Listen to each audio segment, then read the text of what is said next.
La alerta de la desmitologización. 1.1 La necesidad del cambio. No se puede usar la luz eléctrica y el aparato de radio, o echar mano de modernos medios clínicos y médicos cuando estamos enfermos, y al mismo tiempo creer en el mundo de espíritus y milagros del Nuevo Testamento. 3. Esta frase, que impresiona por su contundencia, no fue escrita ayer por uno de los nuevos ateos, sino hace ya bastantes años, el año 48 del siglo pasado, por uno de los grandes exegetas cristianos, el alemán Rudolf Bultmann. Y no la escribió para atacar a la fe cristiana, sino para defender su vigencia, aunque que, eso sí, llamando a la necesaria y urgente actualización en el modo de comprenderla y anunciarla. Fue lo que él llamó el problema de la desmitologización. No hace falta estar de acuerdo en todo con él, demasiado influido por un fuerte radicalismo exegético y por un claro reduccionismo teológico, muy marcado por el concepto de autenticidad en la filosofía de Heidegger, para comprender la seriedad del desafío y la justicia de su llamada de atención.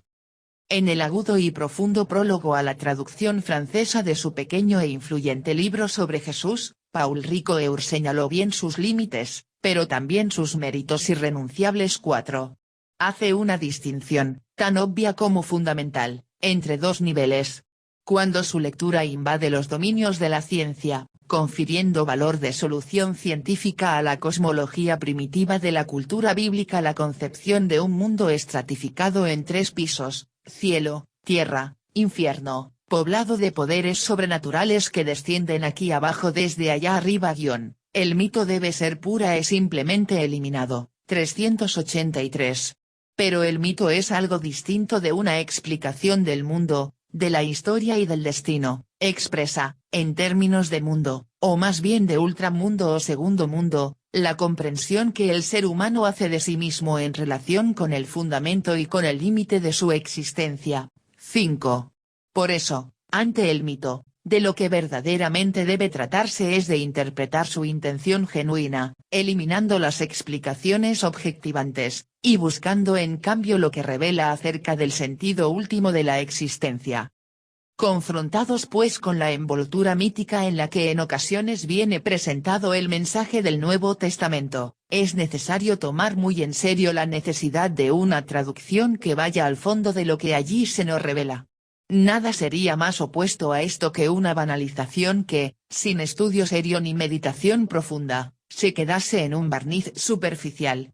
Ya sea despreciando todo y tirando el niño con el agua sucia de la bañera, o ya sea con una acomodación puramente formal, pudiendo llegar al ridículo de una anécdota que ya he contado. En cierta ocasión oí por casualidad a un locutor radiofónico que, pretendiendo modernizar el mensaje de la ascensión, tuvo la brillante ocurrencia de describir a Cristo como el divino astronauta.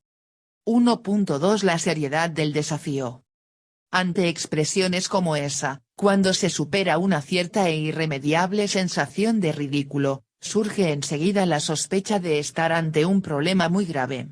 El ejemplo muestra, en efecto, cómo la urgencia de la reinterpretación en la comprensión y expresión de la fe enlaza con el enorme cambio cultural que desde la entrada de la modernidad ha sacudido las raíces más hondas del pensamiento y de la expresión de la experiencia cristiana.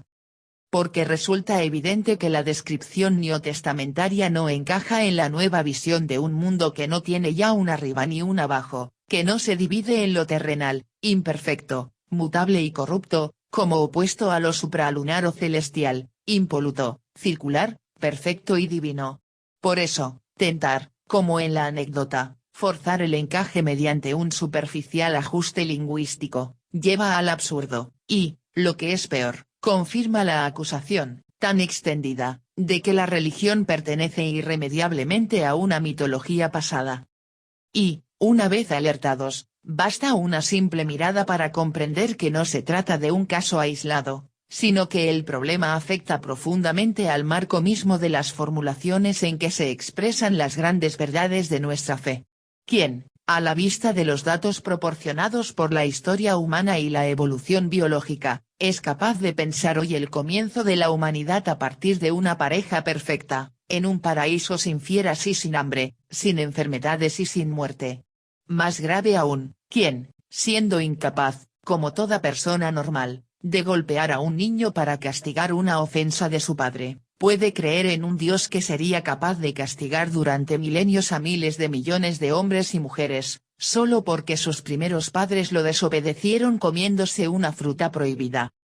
Esto puede parecer una caricatura, y lo es en realidad, pero todos sabemos que fantasmas iguales o parecidos habitan de manera muy eficaz el imaginario religioso de nuestra cultura. Y la enumeración podría continuar, en asuntos, si cabe, más graves. Así, por ejemplo, se sigue hablando con demasiada facilidad de un Dios que castigaría por toda una eternidad y con tormentos infinitos culpas de seres tan pequeños y frágiles como, en definitiva, somos todos los humanos. O que exigió la muerte de su hijo para perdonar nuestros pecados, y grandes teólogos, desde Karl Barth a Jürgen Moltmann y Hans Urs von Balthasar, no se recatan de hacer afirmaciones que recuerdan demasiado aquellas teologías y aquella predicación que hablaban de la cruz como el castigo con el que Dios descargó sobre Jesús su ira hacia nosotros. 6. Bien sabemos que bajo estas expresiones palpita una honda experiencia religiosa, y que, incluso, con esfuerzo y buena voluntad, resulta posible llegar a entenderlas de una manera más o menos correcta. Pero sería pastoral y teológicamente suicida no ver que el mensaje que de verdad llega a la gente normal es el sugerido por el significado directo de esas expresiones, puesto que las palabras significan dentro del contexto cultural en el que son pronunciadas y recibidas. De otro modo, se incurre en lo que alguien llamó con acierto una traición semántica. 7. Que acaba haciendo inútil y aun contradictorio el recurso a procedimientos hermenéuticos, artificios oratorios o refinamientos teológicos, para lograr una significatividad actual, pretendiendo al mismo tiempo conservar palabras y expresiones que son deudoras del contexto anterior.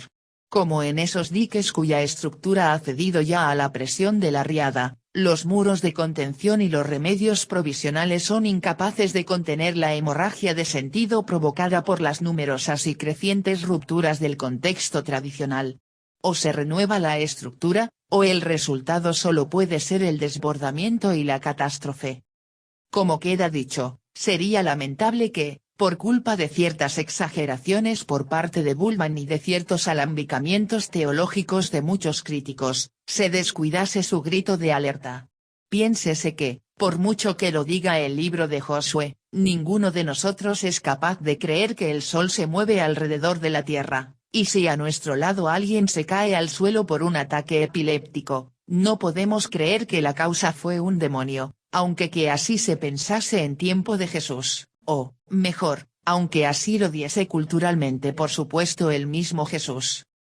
Afirmar esto no implica de ningún modo negar el contenido religioso ni el valor simbólico. Bultmann hablaba de significado existencial, de esas narraciones. Lo que se cuestiona no es el significado, sino la aptitud de aquellas expresiones para vehicularlo en el nuevo contexto. Digámoslo con un ejemplo concreto, la creación del ser humano en el capítulo 2 del Génesis sigue conservando todo su valor religioso y toda su fuerza existencial para una lectura que trate de ver ahí la relación única, íntima y amorosa de Dios con el hombre y la mujer, a diferencia de la que mantiene con las demás criaturas.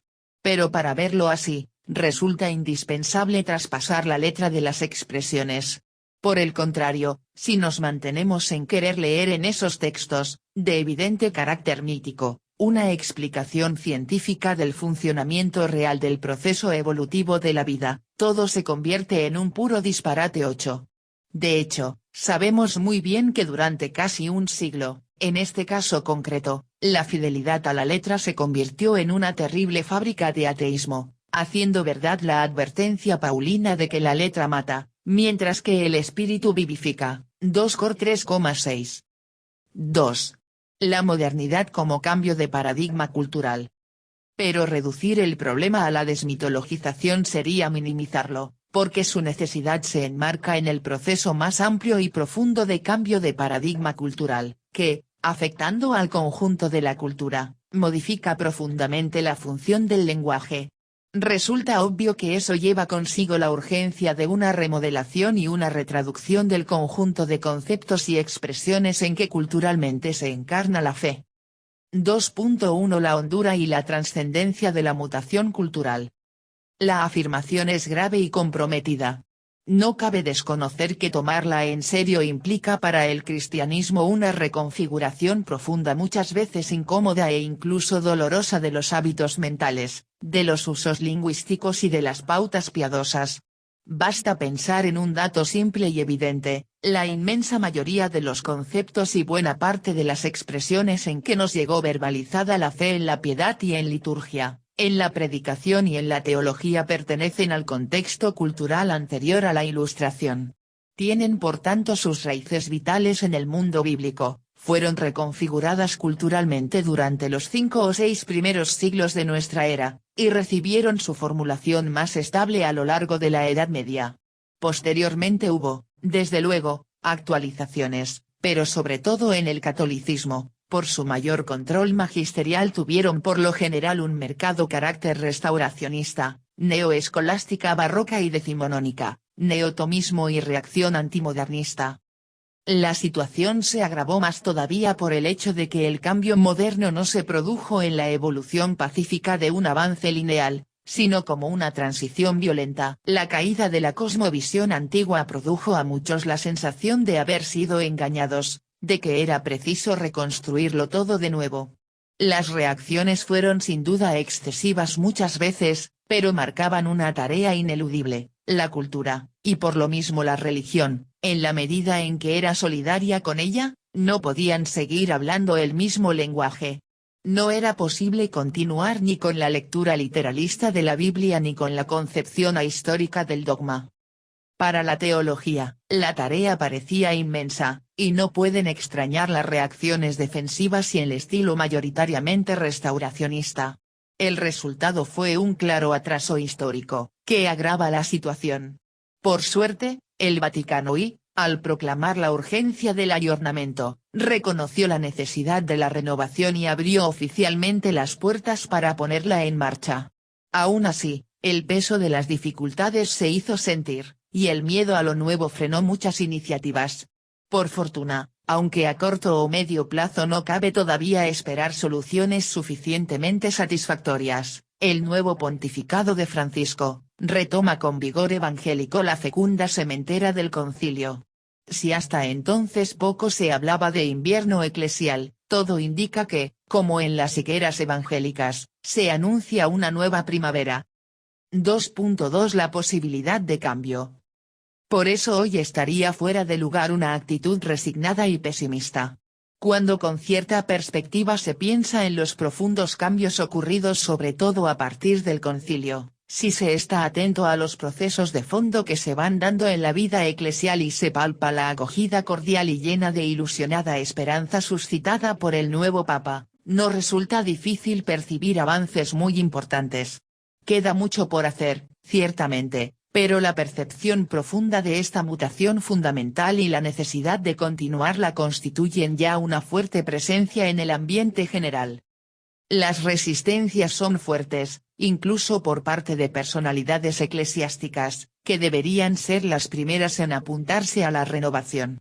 Pero la misma extrañeza que produce su inconsecuencia tan rígida y fiel al magisterio papal cuando todo parecía discurrir conforme a su ideología religiosa y, por otro lado, la movilización eclesial que se está generando en los ambientes más sanos del cristianismo, muestran que esas resistencias perdieron protagonismo y tienen en contra el viento del espíritu. También en este caso se realiza el principio enunciado por Hölderlin de que donde aparece el peligro, allí crece igualmente la salvación. Por dos razones fundamentales: porque la percepción del desajuste obliga a la claridad, y porque la nueva situación trae consigo posibilidades específicas, solo desde ella perceptibles y realizables.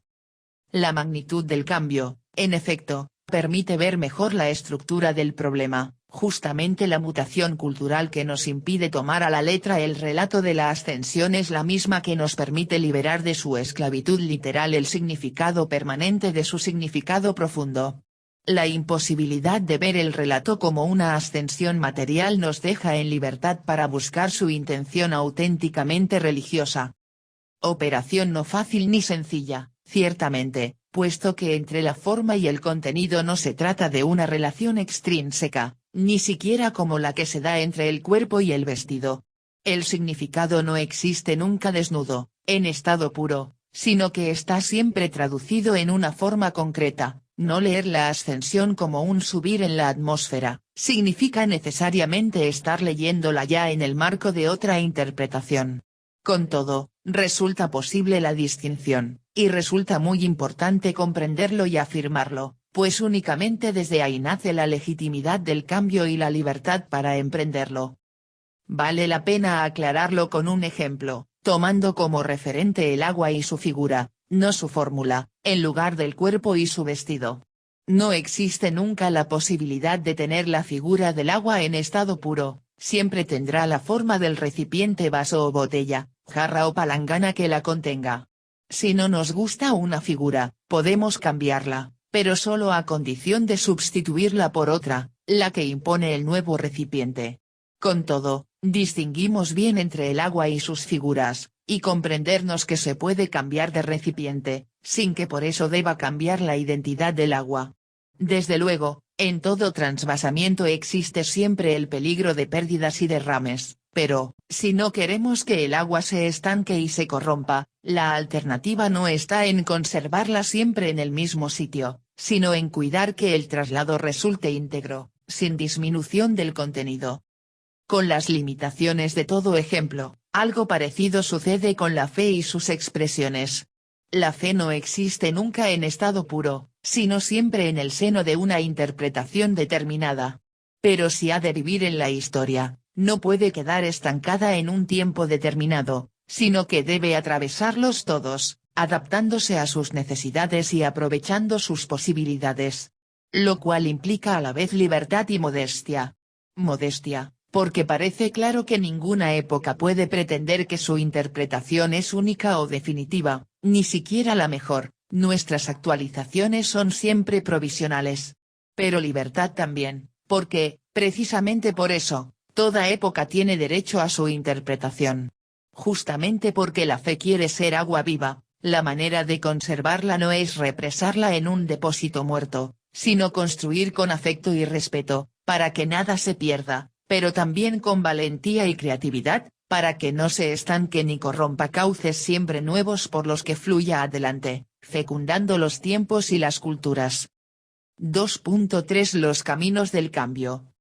Esto es tan serio, que rompe de por sí la sacralización de cualquier configuración expresiva de la fe, incluida la primera, no digamos la medieval. Ni siquiera en la escritura está la experiencia cristiana en estado puro, sino traducida ya a los esquemas culturales de su tiempo y a las teologías de los diversos autores o comunidades. El mismo Jesús hablaba y pensaba dentro de su marco temporal, que no es ni puede ser el nuestro. De hecho, la inevitabilidad de este hecho se hizo notar, de manera francamente impresionante, ya en los mismos orígenes. Porque, cuando se piensa un poco, no resulta difícil comprender la magnitud de la transformación que supuso traducir no solo a la lengua, sino también a la cultura griega, cargada de intelectualismo filosófico, el mensaje evangélico, formulado en arameo y nacido en una mentalidad simbólica y decididamente funcional. En la actualidad, la revolución exegética, rompiendo la prisión fundamentalista del literalismo bíblico y la renovación patrística, haciendo ver la historicidad del dogma y el amplio margen de legítimo pluralismo teológico, puso al descubierto de manera irreversible la apertura intrínseca de la comprensión de la fe. Lo cierto es que, a pesar de las hondas resistencias restauracionistas, se han abierto grandes posibilidades no solo para la ruptura de esquemas obsoletos, sino también para la búsqueda de nuevas fórmulas y expresiones. La floración de la teología que siguió al concilio, imprevisible y casi insoñable pocos antes, muestra que la fecundidad de la palabra sigue viva, capaz de fecundar el futuro. Inicialmente el cambio exigido por la nueva cultura no resultó, ni podía resultar, fácil. De hecho, provocó una de las crisis más graves en la historia del cristianismo. Afrontarla supuso, a pesar de las resistencias, molestias y represiones, un coraje de tal trascendencia, que Paul Tillich, siguiendo a Albert Schweitzer, llegó a afirmar que quizás a lo largo de la historia humana ninguna otra religión tuvo la misma osadía ni asumió un riesgo parecido. 9. Por eso nunca agradeceremos bastante el aire fresco que gracias a ello entró en la Iglesia. Y ningún agradecimiento mejor que el de continuar la empresa, tratando de llevarla a su plena consecuencia.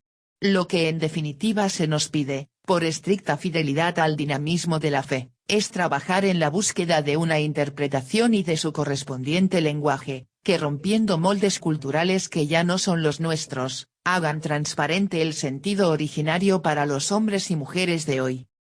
La nueva situación no se limita a arrojar claridad sobre el problema, sino que ofrece también nuevas posibilidades para afrontarlo. La misma conciencia de la necesidad del cambio supone ya una ayuda enorme, porque convoca a la utilización de todos los recursos de la hermenéutica moderna. Por algo estamos en la edad hermenéutica de la teología 10, y no como recurso ocasional, sino por profunda convicción, puesto que la experiencia religiosa, precisamente por la dificultad que ofrece la trascendencia de sus referentes, pide profundizar al máximo el ejercicio de la interpretación. No es casualidad que Friedrich Schleiermacher esté en las raíces de la hermenéutica moderna, y, yendo más allá, Richard Schaeffler indicó con razón que, ya desde los griegos, la religión constituye históricamente la matriz y el modelo de toda crítica. 11.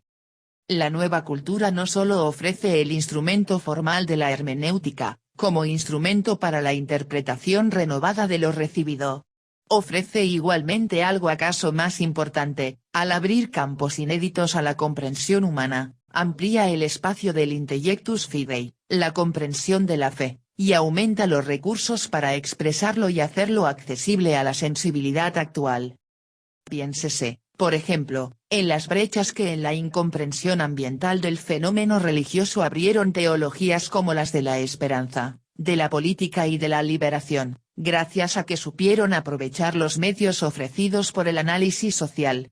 Y en otro sentido, cabe valorar también el aporte que viene desde la ciencia psicológica, que muchas veces su entrada resulte conflictiva, como en el caso Jacques Poier o en el de Eugen Dreuermann, no invalida la constatación, sino que la confirma, pues indica que toca puntos sensibles y bien reales. 12.